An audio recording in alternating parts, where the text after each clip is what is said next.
वाद्य जसं या पर्वात गाजलं त्याचप्रमाणे आणखी एक वाद्य गाजलं. त्या वाद्यावर मला एक संधी मिळाली, कारण मीही नाचत होतो, उर्मिलाजीही आल्या आणि आम्ही नाचलो त्या वाद्यावर.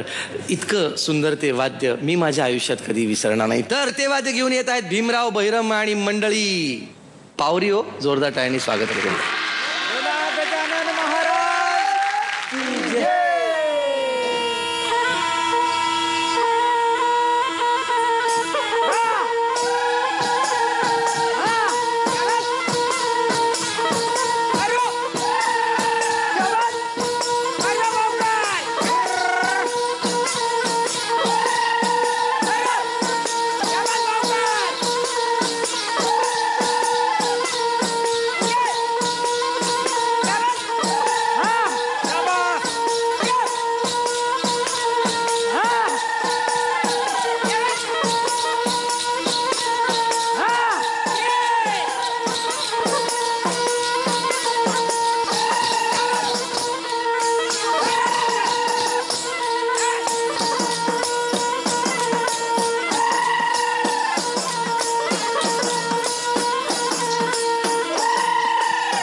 मगर सर फार छान. पावरी पुन्हा एकदा भावली.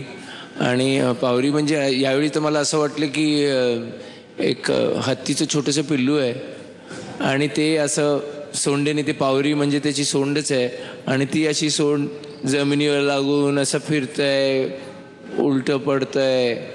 एवढं गोड असं ते पावरी वाटलं.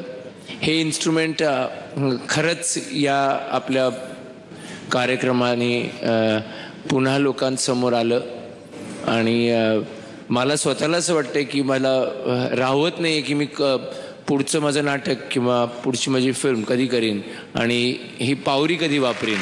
इतकं छान कानात असा त्याचा आवाज, त्याचे गोड स्वर राहून गेलेत असं मी म्हणेन. उर्मिलाजी, तुम्हाला काय वाटलं? ती पावरी दरवेळी वाजते तेव्हा मला असं वाटतं की ती अशी गुंगी आणते आणि मला असं वाटतं त्या गुंगीमध्येच ते सगळं करतात. कारण का एका माणसाच्या खांद्यावर दुसऱ्या माणसाने डोकं ठेवून हवेमध्ये पाय वर करणं वगैरे म्हणजे सगळं.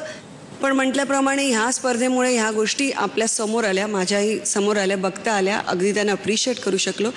हेच त्याची स्पेशालिटी, त्याचं वैशिष्ट्य आहे असं मला वाटतं. अर्थातच ते आहे. आणि केसरी सोबत मराठी पाऊल पडते पुढेच्या या मंचावर आजपर्यंत जितक्या कला आलेल्या आहेत त्या मला सुद्धा अभावानेच पाहायला मिळालेल्या आहेत.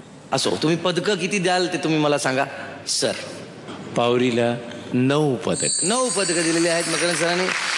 वा, ठीक आहे.